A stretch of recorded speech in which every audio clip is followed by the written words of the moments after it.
सुनना। एक महात्मा जी थे और उन महात्मा जी के पास जो भी उनके आश्रम में जाता था, भगवान की ऐसी कृपा थी उस महात्मा पे कि जो जिज्ञासा प्रश्न करके जाता था और महात्मा जी ऐसा जवाब देते थे कि उसकी समस्या का समाधान हो जाता था। एक बार एक चोर उनके आश्रम में पहुंच गया। हजारों लोगों की भीड़ लगी थी। जो भी जाता महाराज जी से जो पूछता, महाराज जी को बड़ो प्यारो जवाब देवे और वो की शंका को समाधान हो जाए। अब लाइन लगी थी पूछने वालों की, तो जो भी चोर सरकत गुरु जी के पहुंचो, जाके प्रणाम किया। गुरु जी बोले बताओ। कहने लगो हम चोर आए। महात्मा जी बोले सो बने रहो, हमें क्या दिक्कत है, तुम तो अपनी समस्या बताओ, हमें क्या दिक्कत है अगर तुम चोर हो तो। इसने सोचा यार महात्मा में दम तो है। अबे तक हम जौन बाबा जी के गए और जो हमने कही कि हम चोर हैं तो सबसे पहले बाबा जी अपनो थैला टटोलते, पर इनको तो कोई फर्क ही नहीं पड़ो। बोले महाराज हम चोरी करते हैं। महात्मा जी बोले गलत है। चोर बोला हमें भी पता है कि गलत है, पर करते हैं। देखो हम और आप भी जानते हैं कि यह काम गलत है, फिर भी करते हैं। वो लोग करते हैं कि नहीं करते? हमें पता है कि यह काम हमें नहीं करना है, फिर भी हम कर बैठते हैं। महात्मा जी बोले तुम तो आगे की बताओ। बोले तो महाराज कोई ऐसा उपाय बताओ कि हमारी चोरी करना छूट जाए, हमारा चोरी करना छूट जाए, क्योंकि हम जानते हैं कि यह काम गलत है और जानने के बाद भी हम वो काम करते हैं, तो हम चाहते कि यह छूट जाए। महाराज जी ने उसके कान में एक मंत्र दे दो। बोले बेटा हम एक मंत्र दे रहे हैं, हो सकता है भगवान की कृपा हो जाए और तुम्हारा चोरी करना छूट जाए। उसने कहा बताओ मंत्र। महाराज जी ने उसको एक मंत्र दे दिया। कौन सा? जो भी करना होश में रह के करना। बस ये मंत्र रटो तुम कि जो भी करना होश में रह के करना। इसको मंत्र रट गया। रात में गया एक जगह चोरी करने और जैसे ही इसने अलमारी खोली और इसको मंत्र याद आ गया कि जो भी करना होश में रह के करना। इसने सोचा यार ऐसा ना हो कि किसी गरीब बाप ने यह पैसा अपनी बेटी के विवाह के लिए रखा हो। यह वहां से भाग आया। इसने चोरी नहीं की क्योंकि मंत्र याद था कि जो भी करना होश में रह के करना। दूसरे दिन फिर चोरी करने गया। एक जगह अलमारी खोली और इसको फिर मंत्र याद आ गया कि जो भी करना होश में रह के करना। इन्हें सोची ऐसो न हो यार कि जो अपने मां बाप की दवाई अवाई को पैसा ने रखे हुए। ये फिर भाग आया। ऐसा इसके साथ 2-4 दिन हुआ। ऐसा इसके साथ 2-4 दिन हुआ और धीरे धीरे इसकी चोरी करने की आदत छूट गई। पर मंत्र कौन सा याद कर लिया? जो भी करना होश में रह के करना। और यही मंत्र अगर हम और आप अपने जीवन में उतार लें कि हमें जो भी करना है होश में रह के करना है, क्योंकि बेहोश आदमी गलती करता है, होश में रहने वाला कभी कोई गलती नहीं करता है। इसलिए निवेदन है आप सबसे कि आज के बाद जो भी करना तो होश में रह के करना।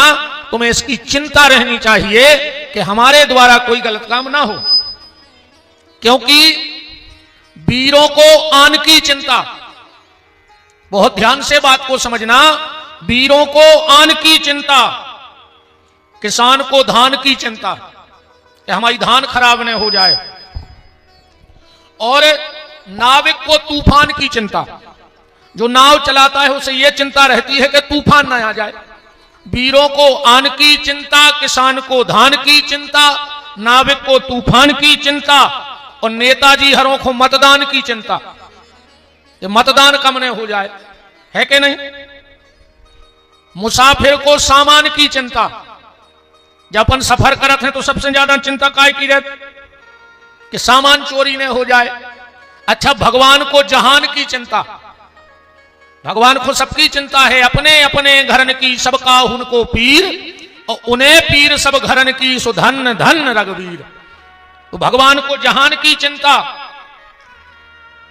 भिखारी को दान की चिंता, मां बाप को संतान की चिंता है कि नहीं है? मां बाप को संतान की चिंता, अमीरों को शान की चिंता कि हमारी शान कम न हो जाए, अमीर को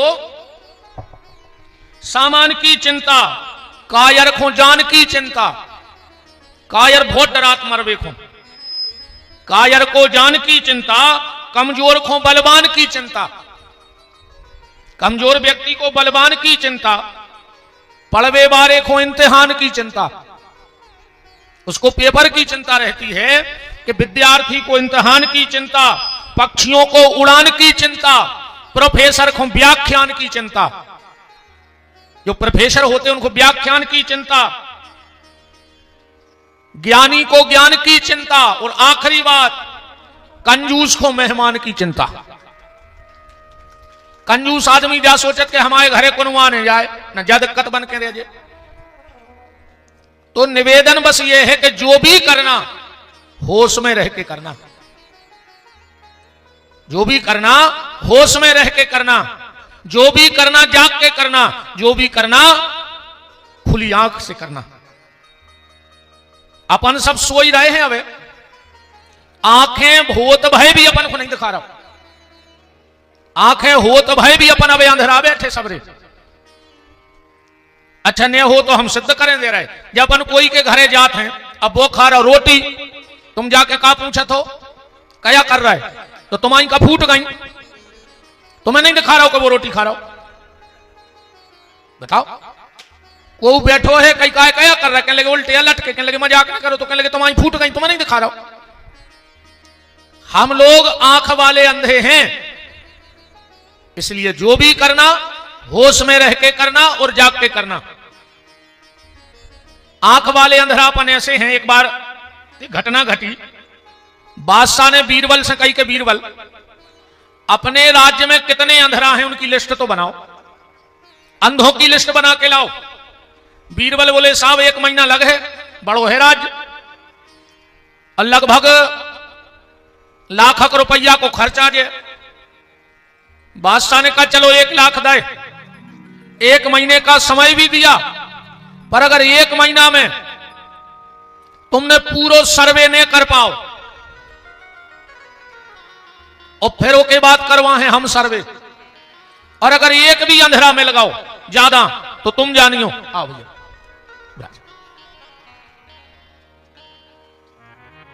बढ़िया, अच्छा आओ देखा दो।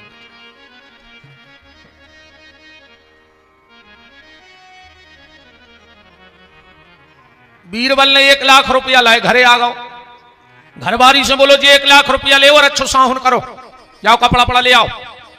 बोले कहां से आए, बोले हमें एक ठेका मिलो है सर्वे को, अंधेरों को सर्वे करने हैं। तो कब से कर रहा है बीरबल, बोलो कब से नहीं, हम तो अच्छे महीने सो हैं घरे। बोले सर्वे वो तो हम आखिरी दिन दे। 29 दिन बीरबल अच्छे घरे आराम करो, 1 लाख रुपया पत्नी को दे दे कि अच्छो साहुन हो जान दे, ले आओ साड़ी आड़ी जितनी ले आने हो सो, कछु जेवर एवर बनवा लो। 30वें दिन जब बीरबल को पूरो लेके जाने तो दस्तावेज, सवेरे बीरबल ने कहा करो एक जूता में बांधी रस्सी और छत पे होगा खड़ो, अब बस वो तो घुमावे जूता को। बादशाह ने देखा कि 10 बज गए, दरबार खुल गया, 12 बज गए, 2 बज गए, 3 बज गए, अब 4 बजे तो दरबार बंद ही हो जाए। अब बीरबल अभी तक नहीं आया, तो एक सिपाही से कहा के जाओ बीरबल को बुला के लाओ। सिपाही गया, अब बीरबल तो जूता घुमा ही रहा हो। तो बोले क्यों रे बीरबल ये क्या कर रहा है? बीरबल ने कोई जवाब नहीं दिया। बोले बीरबल ये क्या कर रहा है? बीरबल ने कोई जवाब नहीं दिया। सिपाही ने कहा तुझे बादशाह ने बहुत सिर चढ़ा रखा है। लौट के आया, बोले साहब वो तो एक जूता में रस्सी बांधे घुमा रहा हो, सुनाई नहीं रहा। बादशाह ने मंत्री से कहा जाओ तुम जाओ। मंत्री गया, बीरबल को तो वही काम। मंत्री बोला क्यों रे क्या कर रहा है? बीरबल ने कोई जवाब नहीं दिया। आग बबूला हो गया मंत्री, तुझे बहुत सिर चढ़ा रखा है, तुझे किसी का डर नहीं है। दरबार में आ गए, बोले बादशाह वो तो जूता घुमा रहा, वो कोई की नहीं सुन रहा। क्रोध आ गया बादशाह को, बोले अब हम खुद जाते हैं। बादशाह गया, बीरबल को वही काम बोले, बीरबल क्या कर रहा है? बीरबल बादशाह की तरफ देखो ही नहीं, वो तो जूता घुमावे अकेलो। फन फना गया बिल्कुल, और बोलो अब भाई सेना पहुंचा रहा है, बिल्कुल सिर मंगवा है तुम आवाज कटवा कर, अब तो तुमने मेरा ही अपमान कर दिया। बादशाह पूरे के कुर्सी पे बैठ ही नहीं पाओ, पीछे से बीरबल आ गया। बोले क्यों रे बीरबल? बोले साहब अब गलती तो हमसे हो ही गई जो होने थी, पर पहले जो लिस्ट पढ़ ले, एक के बाद जो दंड दे हो हम मान जाए। लिस्ट में 3 ही नाव लिखे थे, सबसे पहले सिपाही, दूसरे नंबर पे मंत्री और तीसरे में बादशाह। बोले क्यों रे ये क्या है? अरे तो बोले तुम्हारी का फूट गई थी, जब हम जूता में रस्सी घुमा रहे थे, हमसे पूछ रहे थे कि क्या कर रहा है। हमें लगो तुम 3 ही अंधेरा हो, बाकी तो सब आंखों मारे। तो निवेदन हम ये कर रहे हैं कि हम देख कर भी सत्य का ज्ञान नहीं कर पा रहे, तो हम अंधे हैं कि नहीं है? तो जो भी करना होश में रह के करना, जो भी करना होश में रह के करना। और सबसे बड़ा होश क्या है? सबसे बड़ा होश ये रखो कि हम क्यों आए हैं, हमारे आने का उद्देश्य क्या है, और हमें यहां से लेकर के क्या जाना है। क्या धन तुम्हारे साथ जाएगा? नहीं जाएगा। अच्छा भगवान न चाहे तो धन तुम्हारे उपयोग में भी नहीं आ पाएगा। भगवान अगर न चाहे तो तुम कितना करोड़पति बने रहो, कहूं डॉक्टर ने कह दे मर जाओ, कहूं तेल को बूंदा सरक गाओ, तो क्या कर हो धन को? तुम बहुत बड़ो मकान बना ले, 10 खंड की बिल्डिंग तान ले, कहूं डॉक्टर ने कह दे कि आपको जीना चढ़ना मना है, यह हो जीना पे, कहूं जीना पे जा रहे तो मरना पक्का है। फिर वो लोग कहूं जो जीना चढ़ रहे हो घर को, तो फिर मरवे को सीढ़ियां उतरने पर तुरंत। तो भगवान अगर चाह ले तो तुम उसकी किसी सुख सुविधा का उपयोग नहीं कर सकते हो। तो हम क्यों आए हैं, हमारे आने का उद्देश्य क्या है, और हमें यहां से लेकर के क्या जाना है। इन्हीं 3 चीजों पे आज की कथा का केंद्र होगा। हम क्यों आए हैं, हमारे आने का उद्देश्य क्या है, और हमें यहां से लेकर क्या जाना है। हमें यहां से लेकर जाना क्या है, इसको समझ लो। और इसी तरफ आज राम कथा की चर्चा चलेगी। रावण ने ब्रह्मा जी से का तप किया, और ब्रह्मा जी से वरदान क्या मांगा। अच्छा एक बात और देखना, जब रावण ने ब्रह्मा जी को बुलाया, तो ब्रह्मा जी के साथ शंकर जी भी आए हैं। रावण बोला कि हमने तो अकेले आपको बुलाया था, आप शिव जी को क्यों लाए, आप शिव जी को क्यों लेके आए। राम ब्रह्मा जी बोले तुम्हें अभी समझ में आ जाएगा कि हम शिव जी को साथ में क्यों लाए हैं, तुम तो अपना काम बताओ।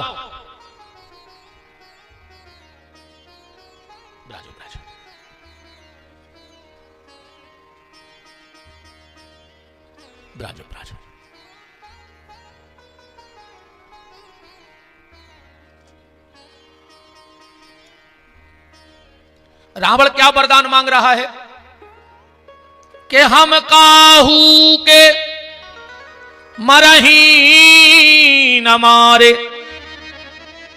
अच्छा जो दुष्ट वृत्ति के लोग होते हैं उनकी सोच यही रावण जैसी है। वो सोचते हैं कि हमें कोई ना मार पाए और हम किसी को भी मार दें, हमारा कोई कुछ ना बिगाड़ पाए और हम किसी का भी बिगाड़ दें। यही सोच रावण की है। और ईमानदारी से रावण अबे मरो नैया, रावण कंस मरे नैया। और अगर रावण मर गया होता तो हर साल रावण को जलाया क्यों जाता है।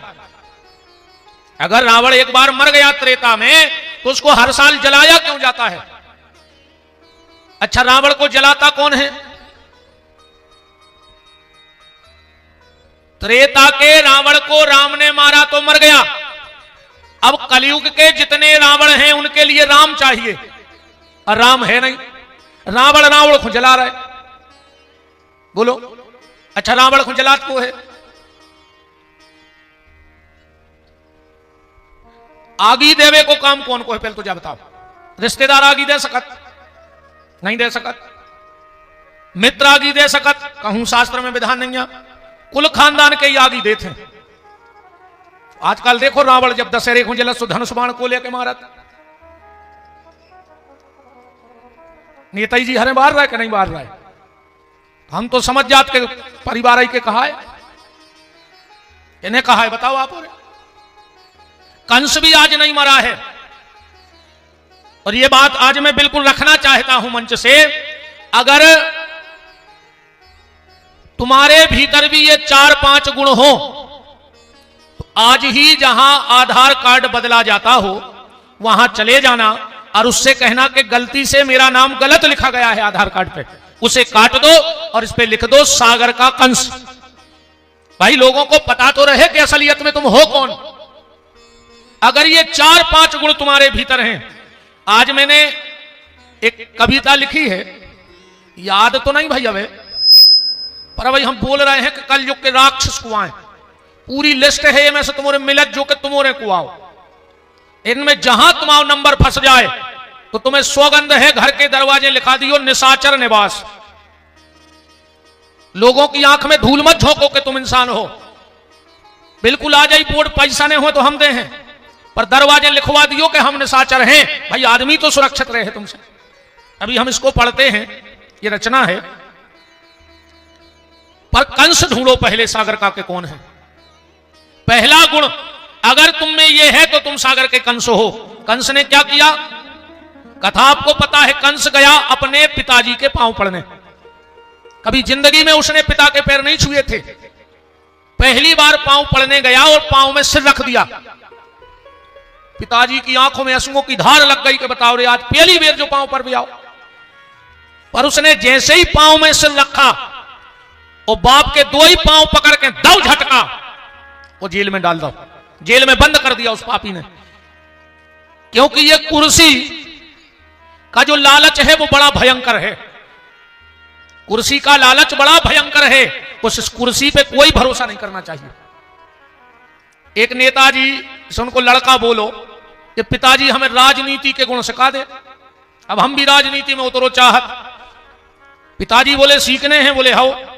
बोले चलो बेटा छत पे। बाप बेटा छत पे पहुंचे।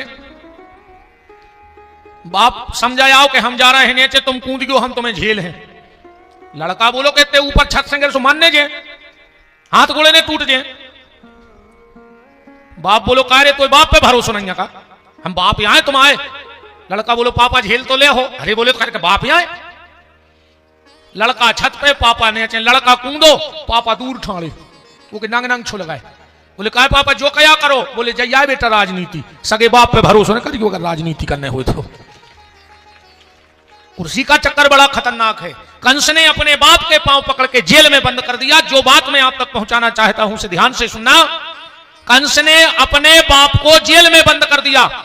और अगर तुमने अपने घर में अपने मां बाप का बोलना बंद कर दिया हो तो तुम भी कलयुग के कंस हो। कई लड़कों के सामने मां बाप बोल नहीं पा रहे आज। हाँ, बच्चों के सामने मां बाप बोलते नहीं हैं। और एक बात और सुन लो, अगर तुम्हारी घरवाली और तुम्हारा बेटा अब तुम्हारी नहीं सुनता है, कहूं घरवाली जाके देवे कि चुपचाप बैठो और खाओ, तुम्हें का लेने, तुरंत थैला उठा जो और गौशाला भगैया जो। अब कुत्तों खाई न डरे रहो दरवाजे, अब तुम वो दरवाजे के कुत्ता हो गए। जब घरवाली कहे कि तुम्हें का लेने, जो मोड़ी मोड़ा कर रहे सो अच्छो कर, तुम तो खाओ, समझ लियो तुम हो गए कुत्ता। कुत्ता से खराब, कुत्ता को तो फिर भी भौंकने को अधिकार है, तुम्हें तो घर के अब भौंकन तक नहीं दे रहा है। तो कंस ने अपने बाप को जेल में बंद कर दिया। तुमने अगर अपने मां बाप का बोलना बंद कर दिया हो तो तुम भी कंस हो। ऐसे ऐसे पापी हैं 6-6 साल से बाप से बेर बांधे रहे, और जो बाप मरो तो पूरे रिश्तेदार जुड़े तो फिर चढ़ बैठे छाती पे सबके सामने मरे बाप की। कहीं पापा बोल काहे नहीं रहे, पापा बोल काहे नहीं रहे। 6 साल से बेर बांधे पापी, अब मर गए सो पापा बोल नहीं रहे। पापा भी मरे मरे कह रहे कि बेटा अगर बोलत रहते तो 4-6 साल हम और जी लेते, तुमने बोल वो बंद कर दो सो हम मर गए।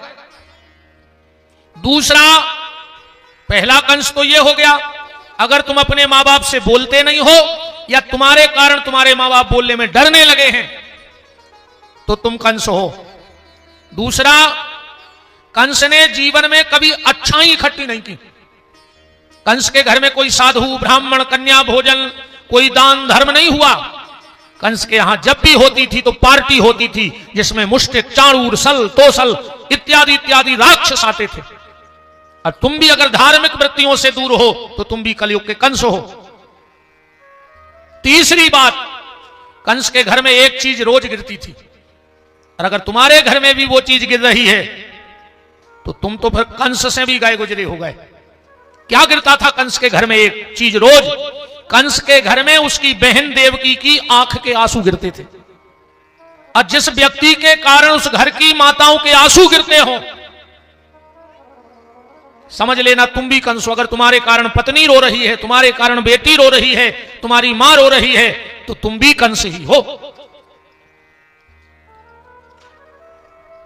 जो व्यक्ति अपनी पत्नी पे हाथ उठा देता है, ना तो उसके हाथ का तर्पण लगता है, उस व्यक्ति के हाथ का तर्पण उसके पितर नहीं लेते, और उसके हाथ का कोई दान पुण्य भी नहीं लगता है।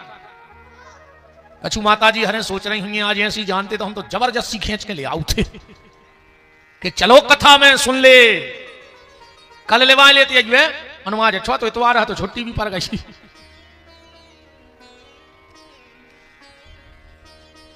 कभी भी तुम्हारे कारण घर में पत्नी की आंख में, मां की आंख में और बहन बेटी की आंख में आंसू नहीं आना चाहिए। और आंसू तो किसी को ना आए तुम्हारे कारण। कोशिश ये करना कि तुम्हारे कारण किसी को आंख में आंसू ना आए, पर अगर तुम्हारे लिए किसी को आंसू आ गए तो समझ लेना तुम्हारा जीवन धन्य हो गया। तुम्हारे लिए आंसू आए, तुम्हारे कारण किसी को आंसू ना आए।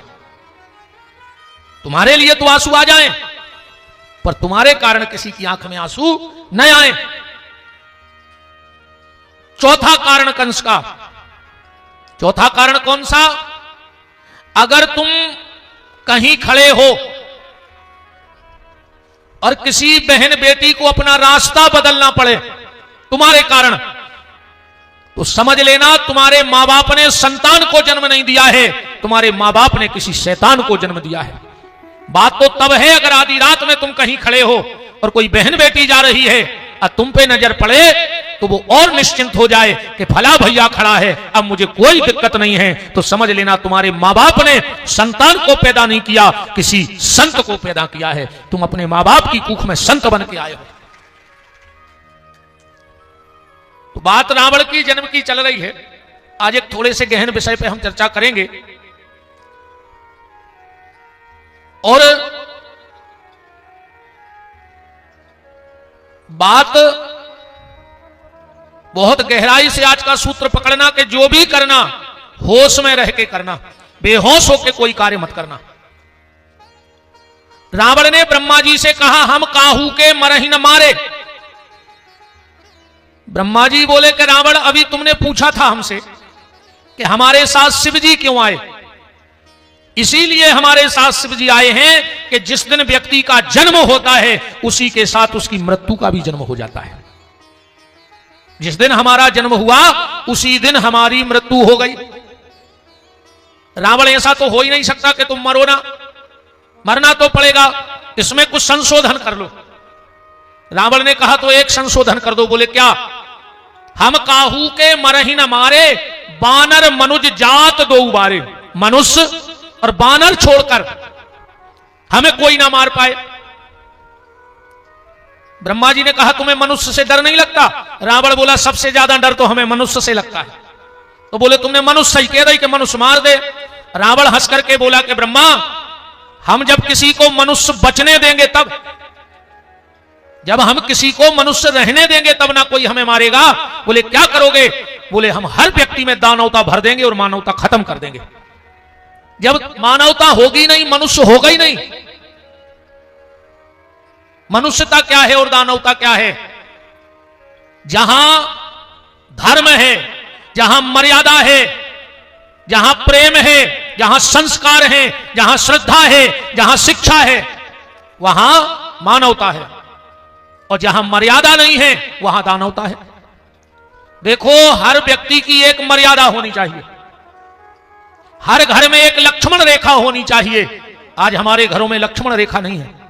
हम तो आप सबसे यह भी निवेदन करते हैं, आप मकान बनाओ, बेडरूम बनाओ, बैठक रूम बनाओ, किचन रूम बनाओ, बाथरूम बनाओ, पर घर में एक कमरा कंट्रोल रूम भी बनाओ, उस पर लिखवा दो कंट्रोल रूम। और घर में जब कोई अनकंट्रोल होने लगे तो 2-4 घंटा या 2-4 दिन को कमरा में बंद कर दे कि जो अंदर कंट्रोल हो जाए, बाहर आ जाइयो, ना कमरा में रहो, खावे हम बाकायदा दे रहे। मर्यादा, जहां मर्यादा है वहां मानवता है, और जहां मर्यादा नहीं है वहां कोई मानवता नहीं है। तो रावण कह रहा है हम जब किसी को मनुष्य रहने ही नहीं देंगे। और बोले बानर, अच्छा ये बात बड़ा एक गहन विषय, इस पर चिंतन करना कि रावण ने बानर को क्यों जोड़ा, बानर क्या है।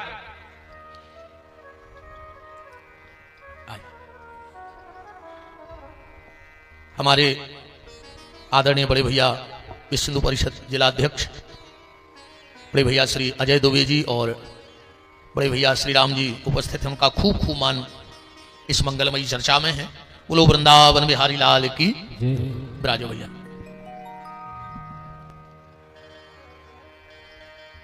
इतना ही विराज जाओ, विराज जाओ। तो रावण कह रहा है कि बानर मनुज जात दो उबारे, मनुष्य और बानर छोड़ के हमें कोई ना मार सके।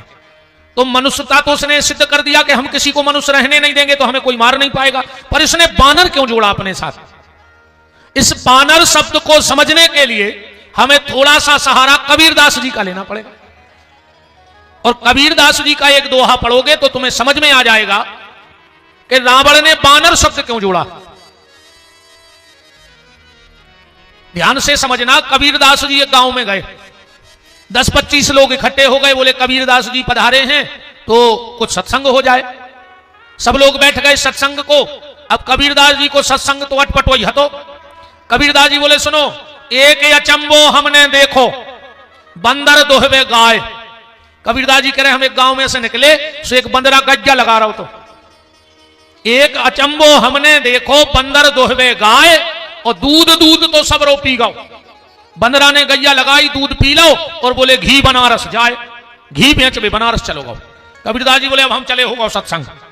अरे गांव के बोले दद्दा समझाओ तो कि क्या कह जा, जब दूध बंदरा पी गो तो घी कहां से आ गो। अब बंदर गाय लगा सकता है। गांव भर ने हाथ जोड़े, कबीरदास जी को बिठाया, बोले समझाओ, पुनः पुनः समझाओ, हमारे इतने ज्ञानी नहीं है कि ऐसी कठिन भाषा समझ में आ जाए। कबीरदास जी बोले तो सुनो, एक अचंबो हमने देखो, बंदर, बंदर माने जो मन, बंदर माने मन, बंदर दोहवे गाय, गो माने इंद्री।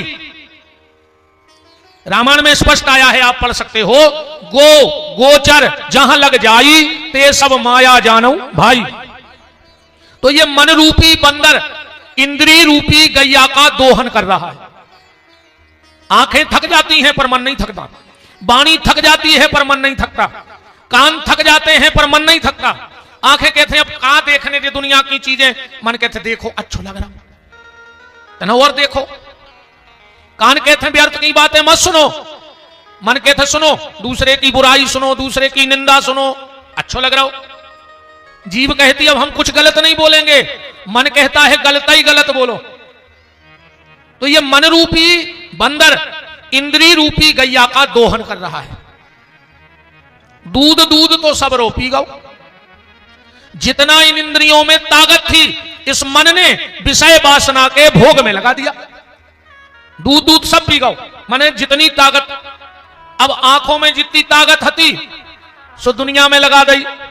अब बुढ़ापे में आंखें फूट गई, एक के दो दिखान लगे, इतना मोटो चश्मा लगाए सो तीर्थों को निगदाओ। बताओ, कान फूट गए सो कथा में बैठ गए। आंखों पर तनेगा जाला, नाक से बहेगा नाला, लाठी पर पड़ेगा पाला, जरा जिंदगानी में पड़े पड़े बिस्तर पर डले डले अकड़ाओगे, जब पीक ना बचेगी मुंह में तो भजन करोगे क्या बंदवाणी में। तो दूध तो सबरो पी गौ, घी बनारस जाए। आखिरी में मर गए सो इतनी सी थैलिया में भरे हड्डा बीन के कई इलाहाबाद ले जा रहा है। अब वो तो गंगा जी को तुम्हारे हाड़ या चाहे जिज्ञा तुम्हें गए कमू एक आध बार डूब बे। अच्छा कछु कछु कहते कि हमें भगवान बुला नहीं रहा वे, तो क्या करें, बांके बिहारी आ जाए वृंदावन से तुम्हारे घरे हाथ जोड़वे के चलो बाप हमें देखे आओ। अयोध्या से राम जी आवे तुम्हारे घरे हाथ जोड़वे के चलो यार एक दिन अयोध्या आ जा। ये तो आदमी की बेईमानी, पैसा खर्च नहीं करो चाहे तीरथ जाओ पैसा खर्च हो जाए।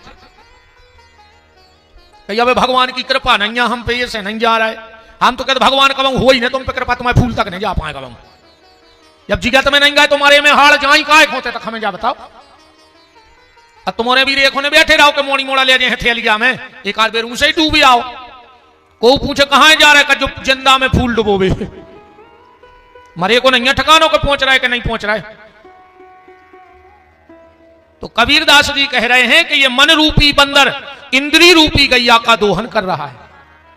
अब इस तो बंदर माने क्या हो गया, मन। अब जरा इस मन शब्द को इस चौपाई में जोड़ो। हम काहू के मरही न मारे, बानर मनुज जात दो बारे। रावण को हम एक राक्षस ना माने, रावण को हम एक परंपरा माने। ठीक, रावण दानव है और दानवता को अगर खत्म करना है तो दानवता कैसे खत्म होगी, बोले हमें अपने भीतर मानवता लानी होगी। और जब भीतर मानवता आ जाएगी तो समाज से दानवता अपने आप हट जाएगी। पर अब एक बात और ध्यान से सुनना, राम जी ने बंदरों को अपने अधीन किया और रावण पर विजय प्राप्त की। और अगर राम जी बंदरों के अधीन हो जाते तो क्या रावण पर विजय प्राप्त कर सकते थे? कबीरदास जी का कहना है कि तुम अपने मन को अपने अधीन करो, और जिस दिन मनुष्य का मन उसके अधीन हो गया उसी दिन तुम रावण पर विजय प्राप्त कर लोगे। और अगर तुम मन के अधीन रहे तो तुम कभी दानवता पर विजय प्राप्त नहीं कर सकते हो। हम काहू के मरहि न मारे, बानर मनुज जात दो बारे। ब्रह्मा जी ने वरदान दिया और रावण ने दिग्विजय चालू किया, वो वरदान मिल गया उसके लिए। थोड़ी सी रावण के जन्म की चर्चा करें। षडतिला नाम की अप्सरा, ध्यान से समझना, षडतिला नाम की अप्सरा विश्रवा ऋषि के पास गई और विश्रवा ऋषि से बोली कि हमें आपसे शादी करनी है, एक पुत्र चाहिए आप जैसा, हमें आप जैसा एक पुत्र चाहिए, बिल्कुल आप जैसा हो। विश्रवा ऋषि बोले देवी जरूरी नहीं कि जैसा पिता हो ऐसा पुत्र हो, है ऐसा जरूरी? हिरण्याकश्यपु के घर में प्रहलाद जैसी संतान हो गई और आत्मदेव जैसे धार्मिक ब्राह्मण के घर में धुंधकारी जैसी औलाद हो गई। उस घर को घर मत कहना, उस घर को स्वर्ग लिखवा दो, बैकुंठ लिखवा दो। किस घर को? जिसके घर का पिता हो दशरथ और पुत्र हो जाए राम जैसा, समझ लेना वो इस कलयुग का बैकुंठ है, वो घर है। अगर पिता दशरथ जैसा है और पुत्र राम जैसा है, जबकि ऐसा होता नहीं है। बहुत पूर्वजों का आशीर्वाद हो तब पिता दशरथ बन पाता है और पुत्र राम बन पाता है। नातर तो धुंधकारी और आत्मदेव और हिरण्याकश्यपु और प्रहलाद, जय स्थिति हर जगह देखने मिल रही। तो विश्रवा ने कहा देवी जरूरी नहीं, और फिर शादी करके हम झंझट में फंसना नहीं चाहते, हम महात्मा आदमी भजन करना चाहते हैं। षडतिला बोली हम आपके सामने आत्महत्या करेंगे और हमारी हत्या का दोष आपको लगेगा। विश्रवा ने कहा बैठे ठाणे हत्या और लाई जा रही। बोले देवी एक शर्त पे शादी कर हैं, जिस दिन तुम्हारे गर्भ में संतान आ जाए हम तुम्हें छोड़ देंगे और तुम उस लड़के को कभी नहीं बताओगी कि हम उसके पिता हैं। षडतिला ने कहा हमें मंजूर है। गंधर्व विवाह किया, पुत्र गर्भ में आया। विश्रवा गंधमात पर्वत पे तपस्या करने चले गए। इस बालक का नाम हुआ वैश्रवण, यही आगे चल के बना कुबेर। वैश्रवण आगे चल के कुबेर बना। कुबेर का मतलब जानते हैं? कुबेर का मतलब पैसे वाला नहीं है। अपन को उसे कहो कि भज्जा तो सागर के कुबेर आए, सो भज्जा फूल के कुप्पा हो गए। जबकि संस्कृत में कुबेर के थे कनवा खोजे की एक आंख फूट गई हुई। पार्वती के श्राप के कारण वैश्रवण की एक आंख फूट गई थी। पार्वती ने श्राप दिया था कि तुम्हारी एक आंख फूट जाए तो उसका नाम पड़ गया कुबेर। कुबेर माने पैसे वाला नहीं है, कुबेर माने शुद्ध कनवा। और आदमी खुश हो जाते, हम तो सागर में सबसे ज्यादा कहा है कुबेर ही आए। जब अजोंदना को वास्तविकता पता पर है कि हमसे क्या कया गए, फिर वो अलग से बोले है कि उधर कया कह रहे थे हमसे, है ना। वो बालक थोड़ा सा बड़ा हुआ, विद्यालय जाने लगा। अब बच्चों ने पूछा तुम्हारे पिताजी का नाम क्या है। अब बच्चा भी समझदार हो गया, आके अपनी मां से बोला माता हमारे पिताजी को नाम बताओ, लोग हमें चढ़ाते हैं कि बिना बाप के हो। अब मां ने कहा बेटा भी सयाना हो गया, आप क्या करें। तो बोले बेटा तुम्हारे पिताजी ने हमसे वचन लिया था, पर तुम चले जाओ गंधमात पर्वत पे बैठे हैं, तुम दर्शन भर कर आओ। बोलियो ने उनसे। ये वैश्रवण गया, विश्वश्रवा बैठे ही थे, जो हाथ जोड़ के बैठ गए कि जब समाधि खुले है पिताजी से दो दो बातें कर कहेंगे। एक दिन आंख खुली, एक नवयुवक सामने बैठा है। तुम्हारा नाम? बोले पिताजी मैं आपका पुत्र हूं, शर्तिला मेरी माता है, आप मेरे पिता है। और विश्वश्रवा ने इज्जत बन गई समस्या। तो बोले बताओ पुत्र का धर्म क्या है। बोले पुत्र का धर्म है हर हाल में अपने पिता की आज्ञा का पालन करना। ये सबसे बड़ा, देखो धर्म की व्याख्या भी अलग अलग है, धर्म की व्याख्या अलग अलग है। अगर भारत की बॉर्डर पर एक सैनिक बंदूक तान के 24 घंटे खड़ा है, वो बिल्कुल शंकर जी को जलने चढ़ाए, वो बिल्कुल ओम नमः शिवाय को जाप ने करे, वो बिल्कुल हनुमान चालीसा ने पढ़े, वो बिल्कुल राम कथा ने पढ़े, फिर भी अगर सैनिक ईमानदारी से अपनी ड्यूटी निभा रहा है तो उसके लिए सबसे बड़ा धर्म वो है।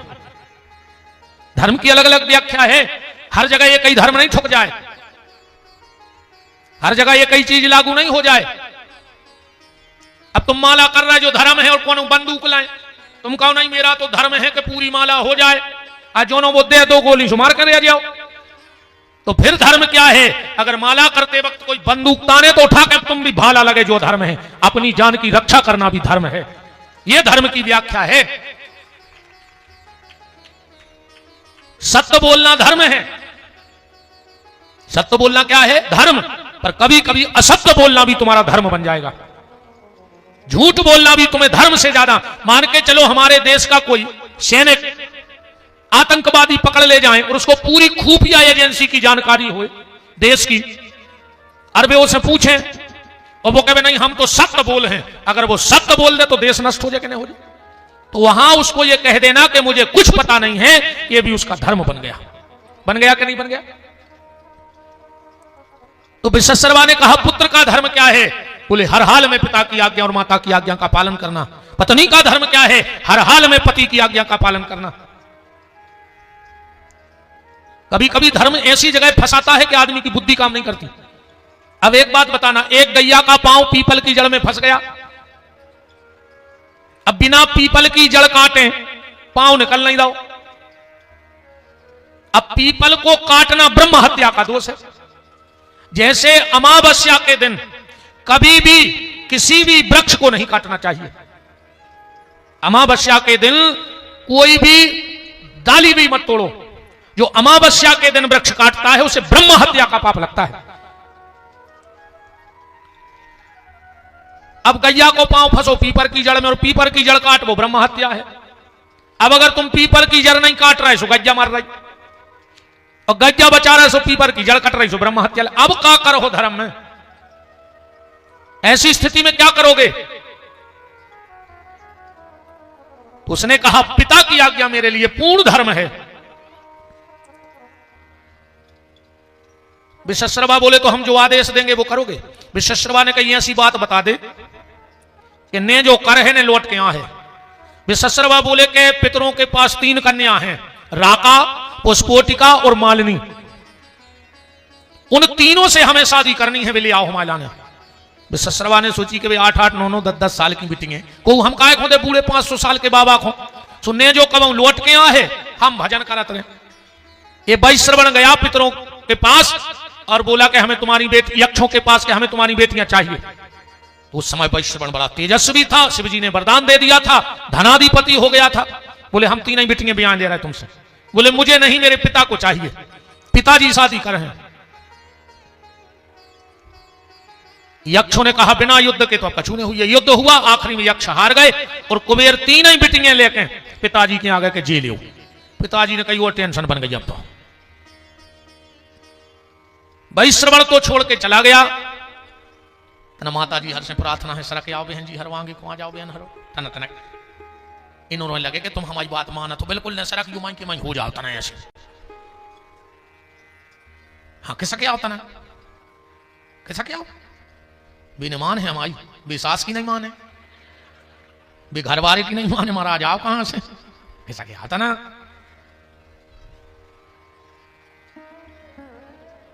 हाँ, किसका त्याग पीछे तना जगह हो जाए बुलब गया आयो मैं तनक चला थे बुलब गया मैं सब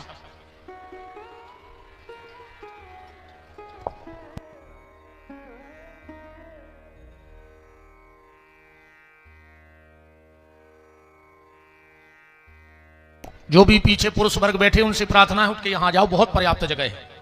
जितने भी पुरुष वर्ग बैठे सब उठ के यहां जाओ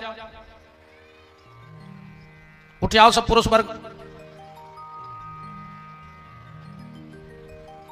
राम भाई श्रवण तो अपने पिता के पास राका पुष्पोटिका और मालिनी को छोड़ के चला गया। एक दिन विशेषरवा ने इन तीनों से कहा कि जाओ तुम स्नान करके आओ आज हम तुम्हें पत्नी का स्थान देते हैं। तीनों स्नान करने गई और जब तीनों स्नान करके आई तो सबसे बड़ी थी राका। विशेष मेरी कथा को थोड़ी सी मर्यादा में समझ लेना व्यास गद्दी की मर्यादा है हमें कहना भी पड़ेगा और संकेत में आपको समझना भी पड़ेगा क्योंकि व्यास गद्दी की अपनी मर्यादा होती है। कुछ चीजें कहना हम लोगों की मजबूरी है पर वो अमर्यादित है। तो सबसे पहली पत्नी पुष्पोटिका के गए और बोले कि देवी हम तुम्हें अपनी पत्नी बनाएं उसके पहले तुम मुझसे कुछ वरदान मांगो। पुष्पोटिका ने कहा नाथ अब मैं आपकी पत्नी बन गई तो यह शरीर तो आपका हो गया आप इसे भोग सकते हो। बोले नहीं नहीं पहले वरदान मांगो। तो पुष्पोटिका ने कहा नाथ अभी तक जितनी बार मैं मासिक धर्म से हो चुकी हूं मेरे सब मासिक धर्म जिंदा हो जाएं।